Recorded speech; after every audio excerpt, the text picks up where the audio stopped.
This is Travelcaster. This is Travelcaster. This is Travelcaster. This is Travelcaster. The travel pod that takes you there. Our journey so far has taken us from Utrecht in the Netherlands, through Mechelen in Belgium, via Luxembourg City and here to Metz in France. Now it's back to Belgium, to the town of Dinant. Join us for the journey.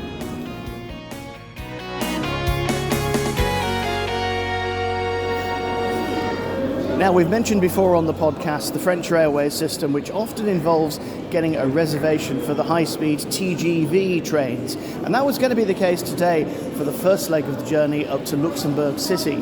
However, having arrived at the station, it seems that the said train is running 20 minutes late, which is no good for me because it's only a 10-minute connection in Luxembourg.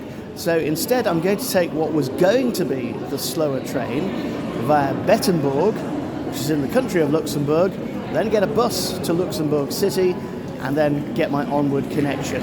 It sounds like a bit of a faff, but having done this in the opposite direction coming down from Luxembourg, I know that the connection is likely to be pretty solid. And it's a good job I got here a little bit early to the station, because it means I'm now going to be on that earlier, technically slower, but faster train. Racing across Europe on a high-speed train is all well and good, but this is where it's really at. The relaxed, slow suburban train that I'm taking today, and outside on a clear, crisp November morning, we can see lush lands. This is the Low Countries. There are no great big mountains to see here. Gently undulating fields and grazing cattle, and the occasional rattle of the train as it's going over a set of points or two. And there are 11 stations to go before my destination today. This journey's taking an hour and a half. Temptingly, the villages are called places like Bertry and Karlsburg. No, not that one, but my destination today has a lot of beer history associated with it, as we'll find out this afternoon.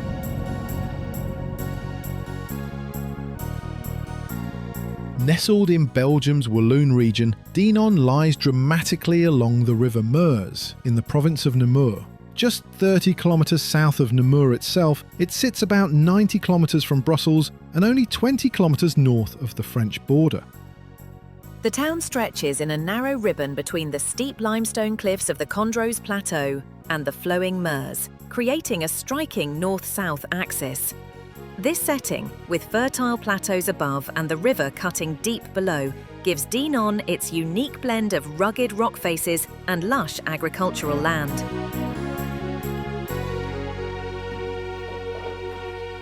Now, the hotel was only a 15-minute walk from the station here in Dinant, but it was an incredibly steep hill. And we've come up on the hill to here, the Hotel Marveilleuse, which is a former convent. It was a convent until the 1990s. And walking into the corridors, it feels like you're in a very sacred place. In fact, if I look over here into the chapel, we can see beautiful stained glass and decoration, and a lot more, which we'll tell you about a bit later. But it's also a bit spooky. It's a bit like going into an episode of The Traitors. I feel like I'm in a castle in the Scottish Highlands, because all around me are wood-panelled doors. And I've got this very heavy, very old key that's going to take me into room 108, my allocated space. That's the sort of key it is. There's no magnetic strips here.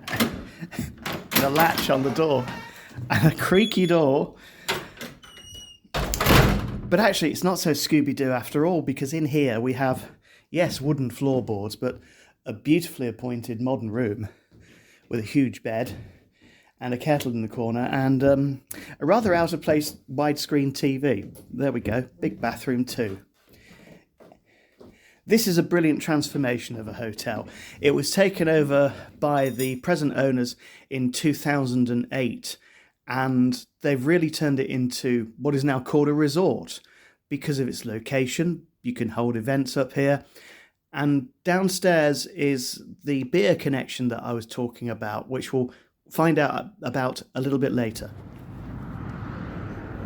I'm not going to lie, there is no getting away from religion in Dinant. As I came down the hill, I passed yet another convent, which has now been turned into apartments. There was a plaque telling of its history, and as you prepare to cross the noisy bridge over the River Meuse, the one thing that strikes you is the enormous, towering Catholic cathedral dating back to the 13th century. You can't miss it because it's got a big pear-shaped bell tower all in black.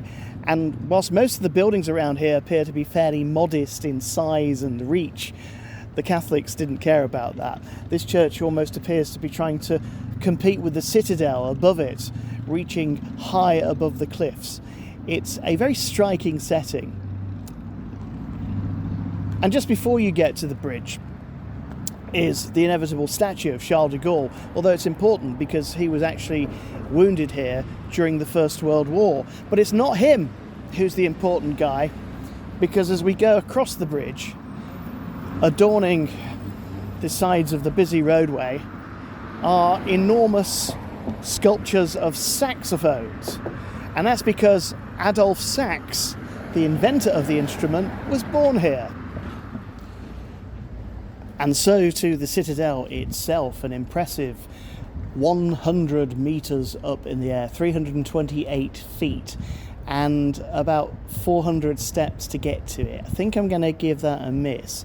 Now, up until 2025, there was a cable car that was running here, but unfortunately it's been deemed out of service, and it could be out of service for up to 2 years because of the repairs that need doing.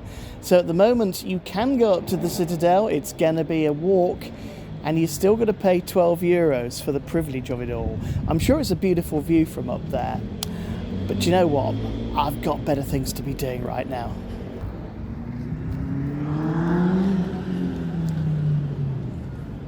Quite often in places like this, when you come down by the river and sit outside one of the cafes and bars, it's a tranquil experience to watch the world go by and to contemplate life.